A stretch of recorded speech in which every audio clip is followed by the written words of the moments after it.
एक विशालकाय पेड़ पर एक चिड़िया का घोंसला था जिसमें चिड़िया ने 2 बच्चों को जन्म दिया था। मादा चिड़िया अपने बच्चों की देखभाल करती और नर चिड़िया बच्चों के लिए रोज भोजन की व्यवस्था करता। दोनों मिलकर बच्चों का पालन पोषण अच्छे से कर रहे थे। 1 महीना बीत चुका था, बच्चों के पग भी निकल आए थे, लेकिन अभी उन्हें उड़ना नहीं आता था। दोनों नन्हे परिंदों को एक दिन उनके माता पिता उड़ाना सिखा रहे थे। दोनों परिंदों में उड़ने की बहुत ललक थी, थोड़ा थोड़ा उड़ने भी लगे थे।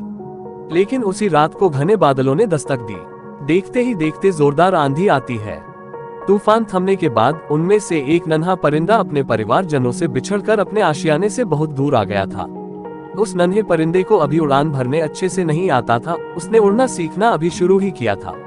उधर नन्हे परिंदे के परिवार वाले बहुत परेशान थे और उसके आने की राह देख रहे थे। इधर नन्हा परिंदा भी समझ नहीं पा रहा था कि वो अपने आशियाने तक कैसे पहुंचे। तारांकन, वह उड़ान भरने की काफी कोशिश कर रहा था पर बार बार कुछ ऊपर उठकर गिर जाता। तारांकन, कुछ दूर से एक अनजान परिंदा अपने मित्र के साथ ये सब दृश्य बड़े गौर से देख रहा था। कुछ देर देखने के बाद वो दोनों परिंदे उस नन्हे परिंदे के करीब आ पहुंचे। नन्हा परिंदा उन्हें देख के पहले घबरा गया, फिर उसने सोचा शायद ये उसकी मदद करे और उसे घर तक पहुंचा दे। तारांकन, अनजान परिंदा, क्या हुआ? नन्हे परिंदे काफी परेशान हो। तारांकन, नन्हा परिंदा, मैं रास्ता भटक गया हूँ और मुझे शाम होने से पहले अपने घर लौटना है। मुझे उड़ान भरना अभी अच्छे से नहीं आता। मेरे घर वाले बहुत परेशान हो रहे होंगे। आप मुझे उड़ान भरना सिखा सकते हैं? मैं काफी देर से कोशिश कर रहा हूँ पर कामयाबी नहीं मिल पा रही है। तारांकन, अनजान परिंदा, थोड़ी देर सोचने के बाद, जब उड़ान भरना सीखा नहीं तो इतना दूर निकलने की क्या जरूरत थी। वह अपने मित्र के साथ मिलकर नन्हे परिंदे का मजाक उड़ाने लगा। तारांकन, उन लोगों की बातों से नन्हा परिंदा बहुत क्रोधित हो रहा था। तारांकन, अनजान परिंदा हंसते हुए बोला, देखो हम तो उड़ान भरना जानते हैं और अपनी मर्जी से कहीं भी जा सकते हैं। इतना कहकर अनजान परिंदे ने उस नन्हे परिंदे के सामने पहली उड़ान भरी। वह फिर थोड़ी देर बाद लौटकर आया और 2-4 कड़वी बातें बोल पुनः उड़ गया।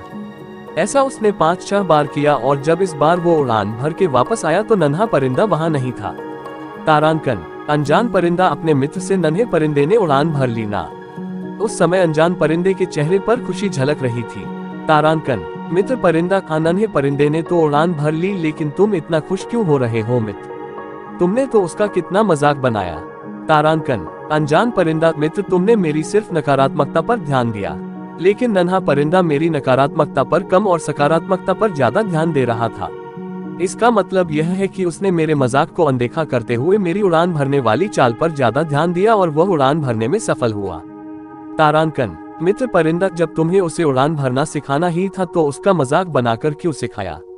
तारांकन, अनजान परिंदा, मित्र, नन्हा परिंदा अपने जीवन की पहली बड़ी उड़ान भर रहा था और मैं उसके लिए अजनबी था।